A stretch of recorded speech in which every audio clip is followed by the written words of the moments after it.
Hi, and welcome to this third seminar in the Security and Cryptography module. In this seminar, we will discuss the concept of authentication protocols. For today's reference is Goldman's book, chapters 15 and 16. However, you can also look at Peter Ryan's book, which is on security protocols in general. Okay, so first of all, we ask ourselves what's a protocol.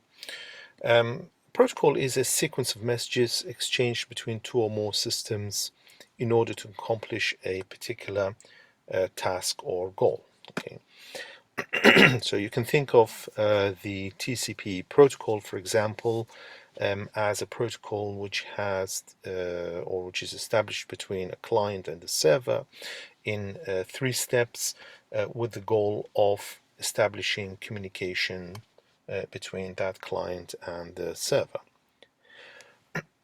Often protocols are specified, so they have specifications which are issued and published in standard documents, and these specifications define the sequence of messages exchanged in that protocol. In addition, of course, to the format of the messages and what they contain exactly. Okay, so what is a security protocol on the other hand? A security protocol is a protocol. However, the only difference is that it has a more specific goal. And for a security protocol, the goal is some kind of security property, okay? So establishing some kind of security property or performing some kind of security service. Now, in reality, there are plenty of security protocols out there.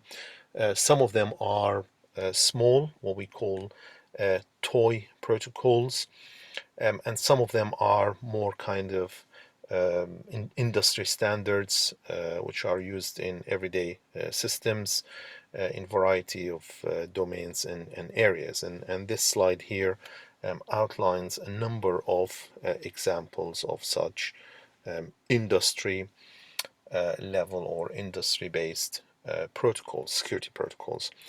For our case here, we will be sort of looking simply at toy protocols in order for us to understand the properties, the security properties that we want or that we can establish using this sort of method of communications.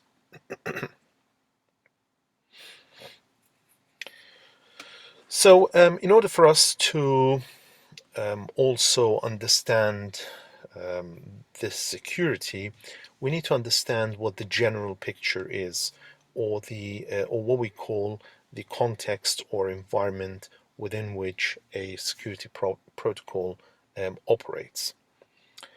So this context consists, of course, of the protocol itself. Okay, so you have two entities, two users, two agents, A and B, or Alice and Bob, who are sort of engaged in this exchange of messages between them, aiming at establishing some kind of security. However, this exchange of messages does not happen in a vacuum. It happens within what we call the communication environment. Okay, so you can think of this communication environment as your or as the public network over which you are sending and receiving these messages. Sometimes we refer to it also as the attacker or the intruder, if the assumption is that this environment is malice, okay, or malicious. So if if it's not a trusted environment, i.e., you're running the communications over the public network, then in that case we also refer to it as the intruder or the attacker. Sometimes we also use a trusted third-party server, or when I say we, I mean Alice and Bob, in order to aid in completing the exchange of messages. Okay, so this trusted third-party server sometimes generates certain keys, or has the role of performing encryption or decryption, and therefore proving that it also has certain keys, okay, or that the whoever sent them a message has certain or particular keys.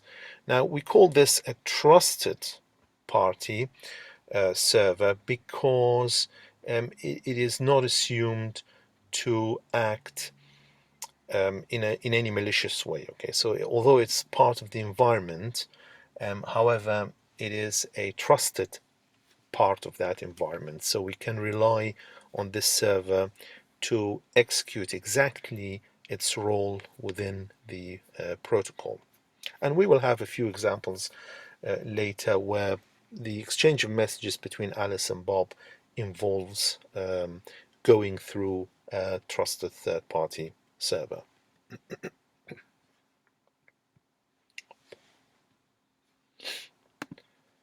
Now, let's ask ourselves further, or let's sort of um, zoom further into a specific class of security protocols known as authentication protocols. And what is an authentication protocol, which is the subject of this week's seminar. So an authentication protocol, as you will have guessed, is a security protocol, i.e. it has a security goal, or the goal of establishing a particular security property or service. However, this particular security property now is the authentication property. Okay, so security protocol simply is used, in other words, to authenticate the participants or the entities or agents who are participating in that protocol.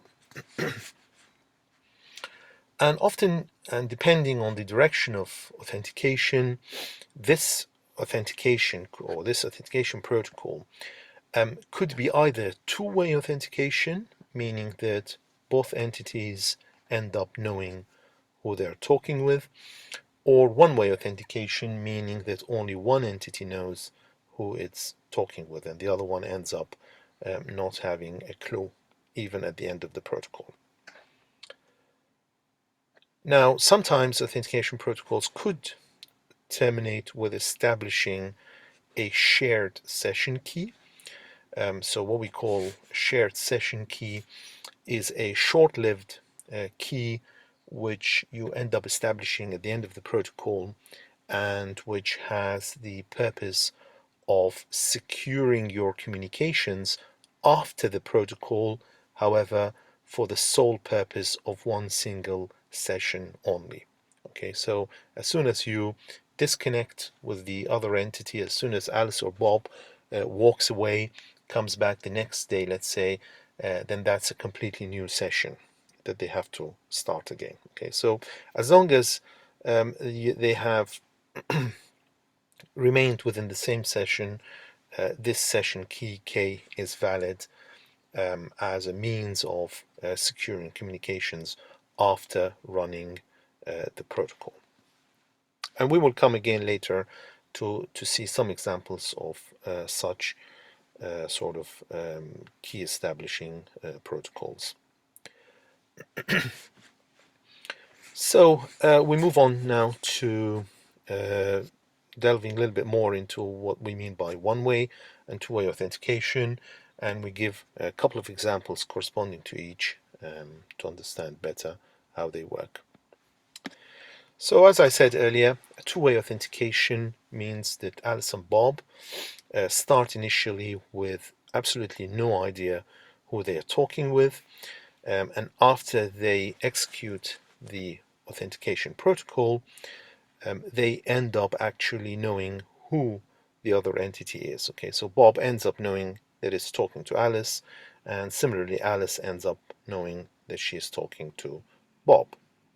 So this is what we call a two-way authentication protocol, and in the sense, two-way in the sense that it establishes authentication in both directions. But of course, it could have any number of messages within. Okay, so it's not necessarily just a two-way handshake. It's a two-way protocol, authentication protocol, but it could be multiple way handshake.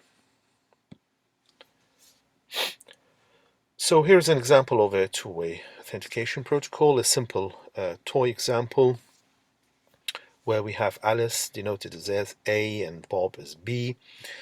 So here we have a three-way handshake or a three-message protocol, which starts by A sending a message to B. So that message is particularly this pair. Two things. The first thing is M, which is some kind of generic message that we don't care about the content, and her name, A or Alice. Now this pair is encrypted. Okay, so you have the encryption brackets here, using the public key that belongs to Bob. Okay, as we said earlier in the previous seminars, that the public keys and the association with their owners is public information. Okay, so you can go to a directory or to your local database or whatever it is, or server, and you can retrieve this public key that belongs to Bob. Okay, so Alice retrieves this public key that belongs to Bob and uses it to encrypt this pair of messages.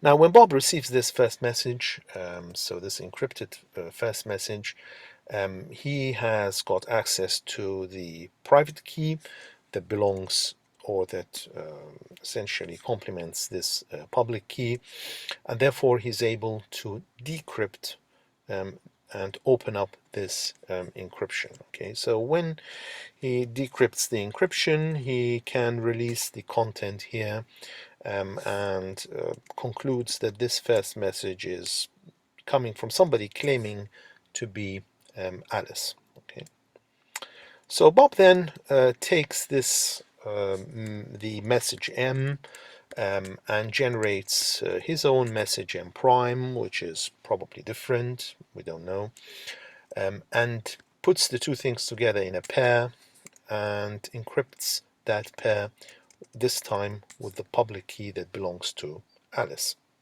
Now when Alice receives this message, she's got the private key, so she's able to decrypt it similarly and release the content. Now when she releases the content, she takes the message M prime that Bob had created and basically encrypts that message again with the key that belongs to Bob, or the public key that belongs to Bob. When Bob receives this third and final message, he can open it up, decrypt it, and release the content M prime. Now, the question here is, how does two-way authentication work? The answer is, it works based on the model that asymmetric key cryptography gives us. Okay, so if you look at, for example, the second message.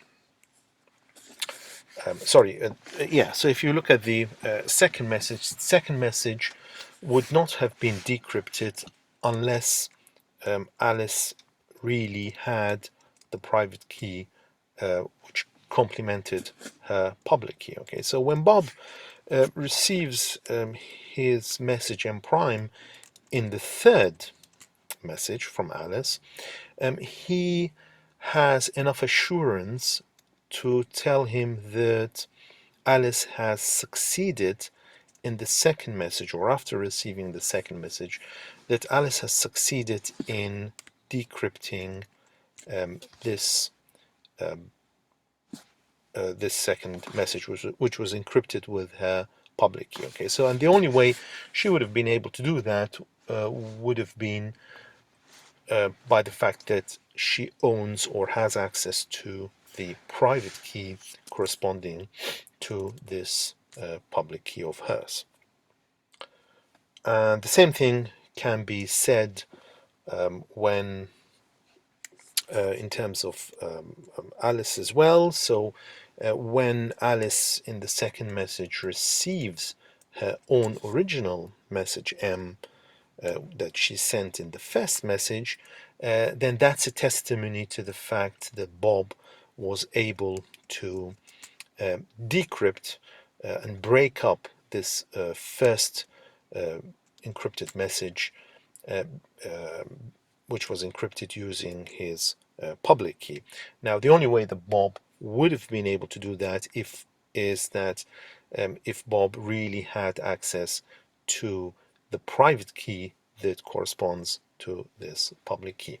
So the ability of both Alice and Bob to decrypt messages that have been encrypted using their corresponding public keys, so their ability to decrypt those messages tells the other party that the other party owns the private key corresponding to the public key that was used for encryption. Okay, so authentication in this case works based on demonstrating your ability to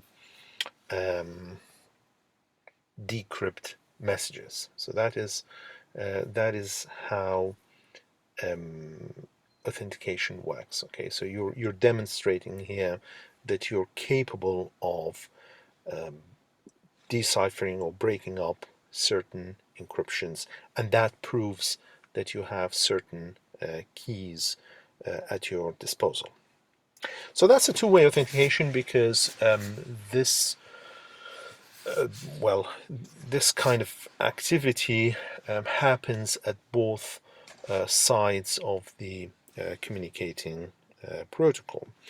On the other hand, sometimes this is not the case, meaning that only one way or one entity is capable of arriving at some kind of assurance about the identity of the other.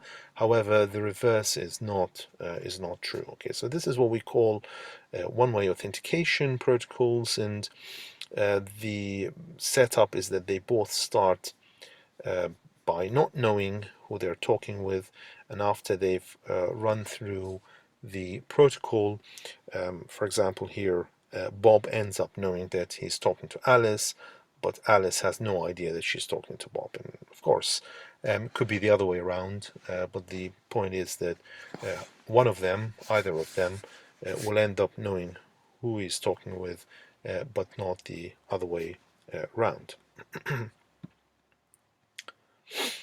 So here's an example of a one-way authentication between Alice and Bob, and this time, as you can see, the authentication uses a server, a third-party server.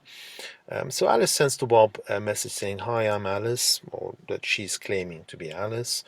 Then Bob replies with some kind of message M, and when Alice receives this message M, she uses the key that she shares with the server to encrypt it, okay, and send it back to Bob. Now, of course, Bob, when he receives this message, he has no access to this key shared between Alice and the server. So all what he can do is he can put that in another message and forward it down to the server. And this message includes the message that Alice sent, the encryption that Alice sent, plus Alice's name. Now, when the server receives this fourth message, which is also encrypted with the key shared between Bob and the server. When the server receives this fourth message, he of course has, or he, I mean, it has the it has access to the key it shares with Bob, so it can decrypt this fourth message.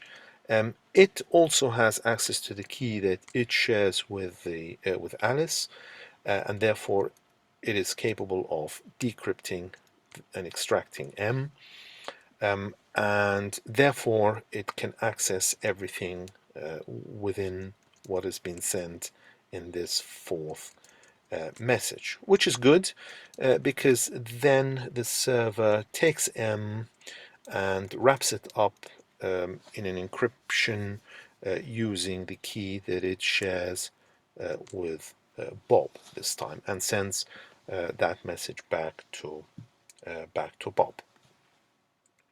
Now, when Bob receives this fifth message, Bob has got access to the key that he shares with the server, and therefore he is going to decrypt this fifth message with the same key, of course, and release M.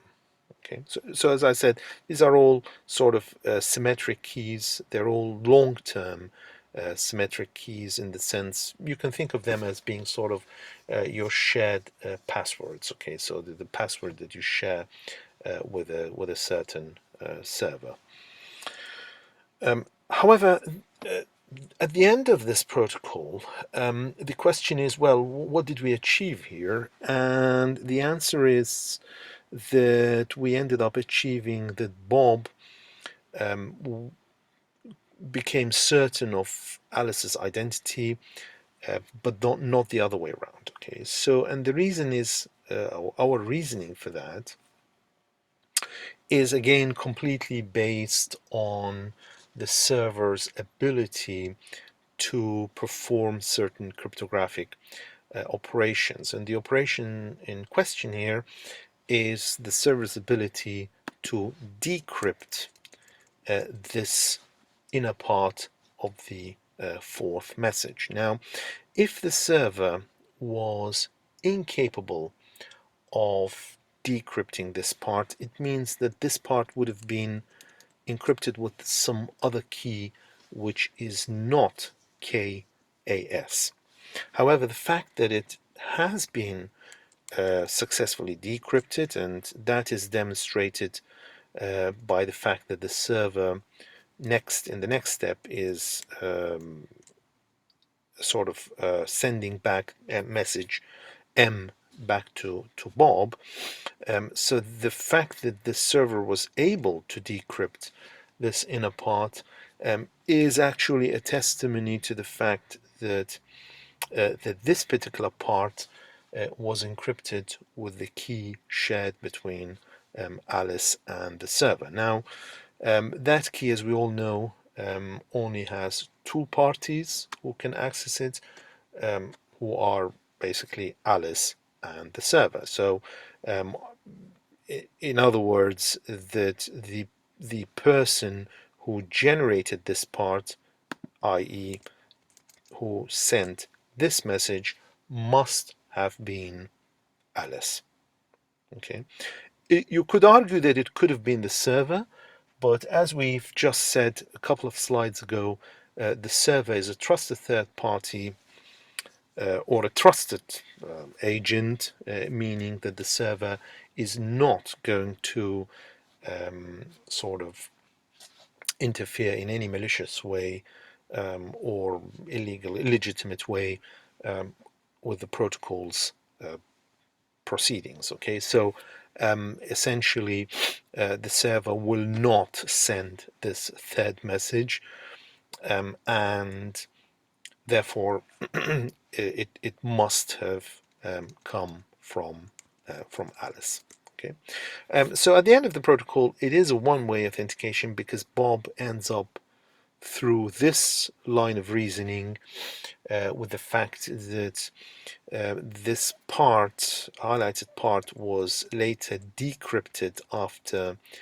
the server arrived or received message 4 allows Bob to have some degree of assurance that whoever sent this message was somebody who shares the key KAS with the server.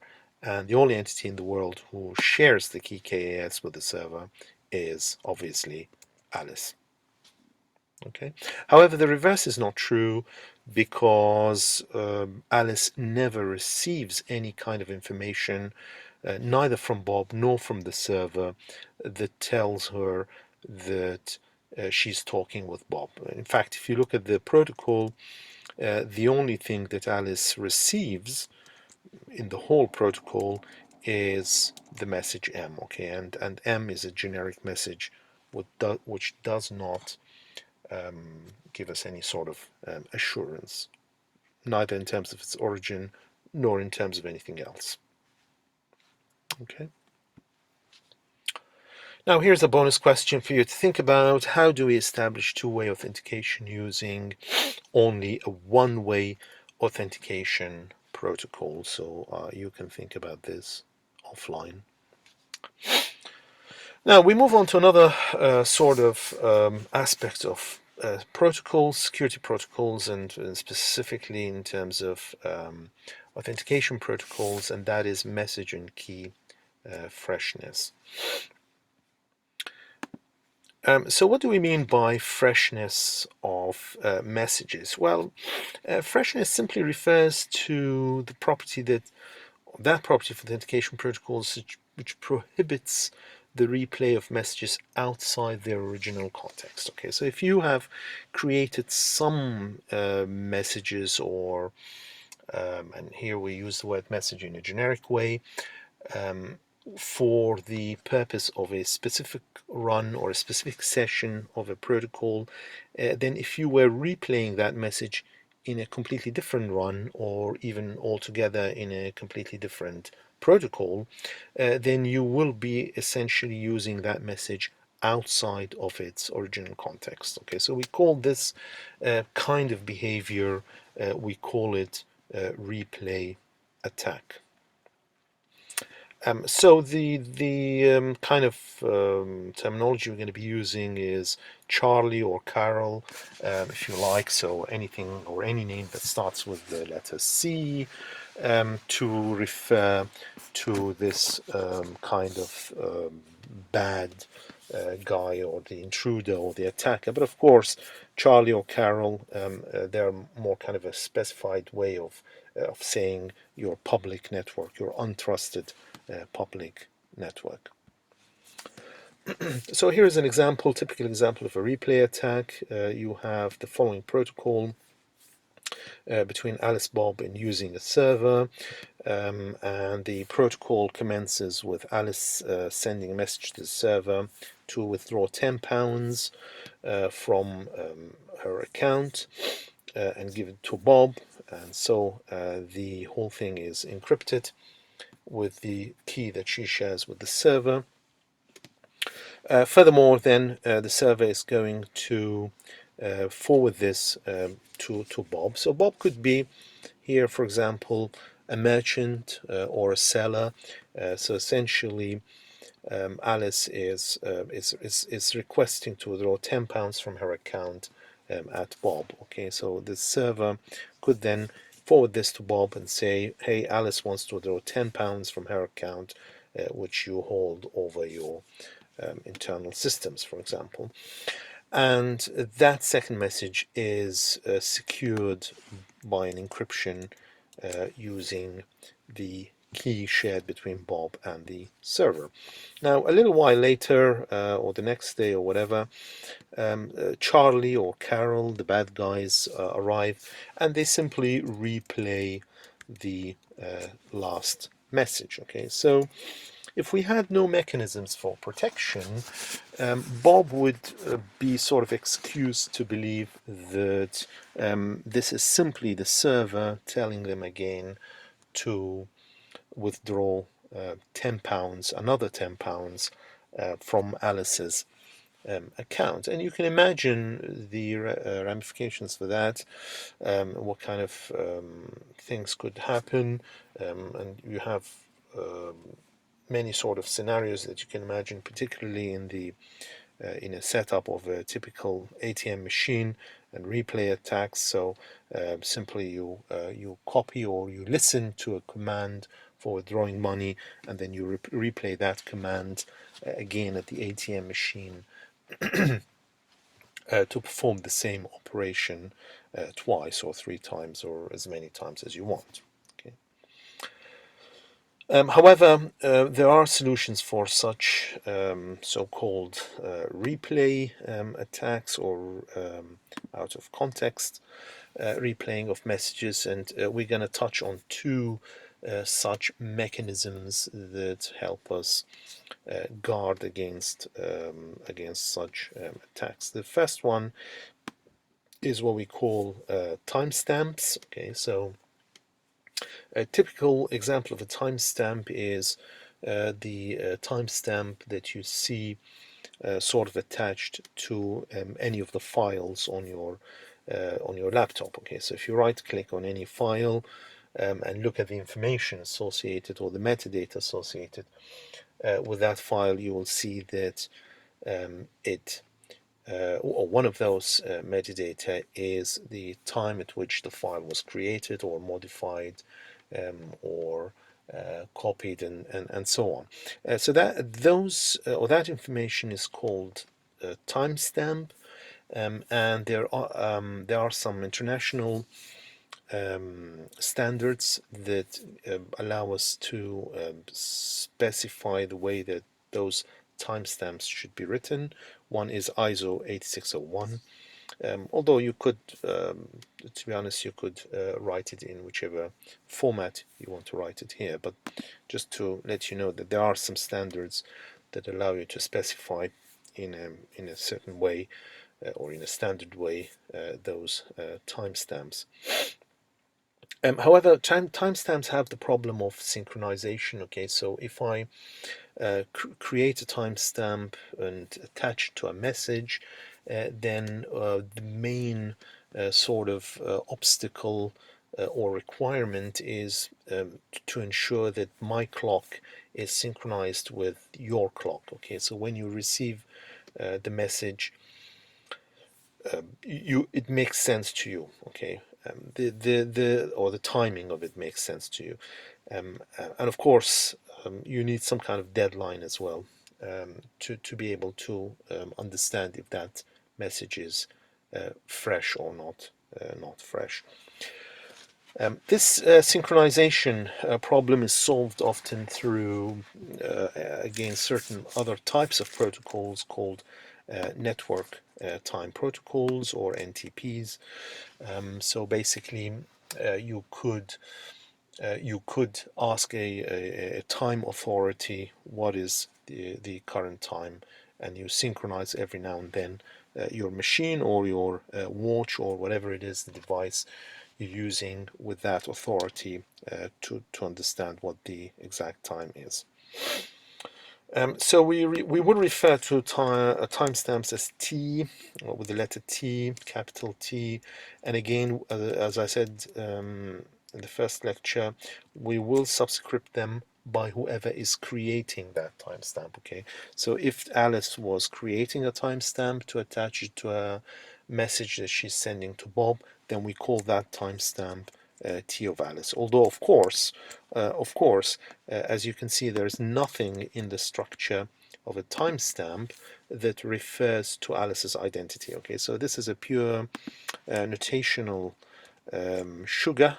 Okay, it's just essentially syntax that we use just to say that it is Alice who created this timestamp, but in reality there is nothing, as I said, in the timestamps format which testifies to the fact that that timestamp was created by Alice. So going back to our example here, if we were attaching timestamps to our messages, for example, the first one Alice puts a timestamp there. The second one, the server puts a timestamp as there. Then hopefully a little while later, when the Carol or Charlie replays, or they replay the second message, then hopefully Bob will be able to look at that timestamp and say, "Oh, Hangout, this essentially is it's too old. Okay, so the message has completely expired because the this timestamp seems to me to be quite old." And implied in that is the fact that Bob must be maintaining or will need to maintain some kind of an internal deadline mechanism. Okay, so without a sense of deadlines or some kind of an expiry time, it's useless to be using timestamps.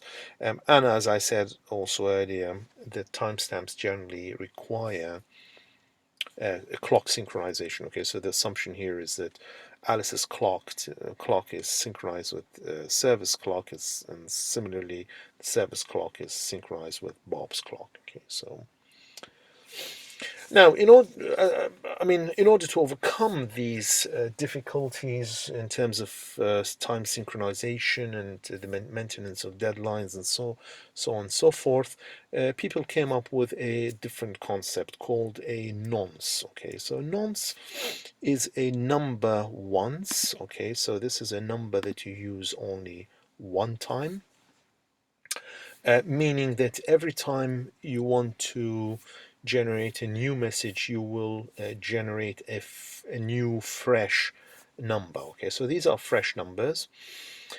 Strictly speaking, they don't have to be random, so you could simply just adopt a convention of generating or using the natural numbers. So you go by 1, 2, 3, 4, 5, 6, 7. So the new number you're generating is not random. So if you've generated 5 for the previous message, the next number is predictable. It's going to be 6, and the next one 7, and so on.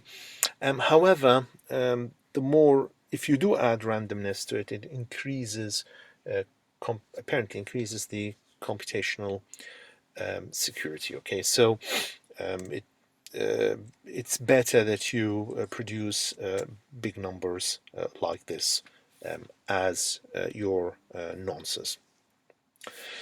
So this is good because it means that freshness now is not dependent on timing and the synchronization of clocks, and it's purely dependent on this number that needs to be basically fresh each time it's generated. Again, we will use the letter N for nonces, and we will subscript them with whoever created them. So N of Alice means that it's a nonce that was created by Alice. But again, notice that in the nonce that Alice created, there is absolutely nothing that tells us that the nonce was created by Alice, and it's just simply syntactic sugar that we're using here to essentially help ourselves to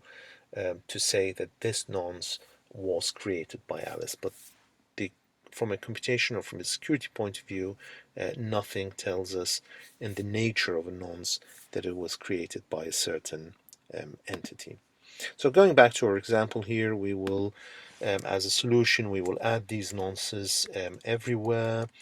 And the assumption, of course, is that for them to be useful, you need to be maintaining a list of these nonces. Okay, so if Bob receives this message for a second time, Bob, or implied in that, is that Bob will check if he has seen this nonce NS before. Okay, so if he has seen it before, then he will immediately discard this second replayed message as simply just being that, a replay, okay, of the original message, which contained the first time contained the nonce that was created by the server.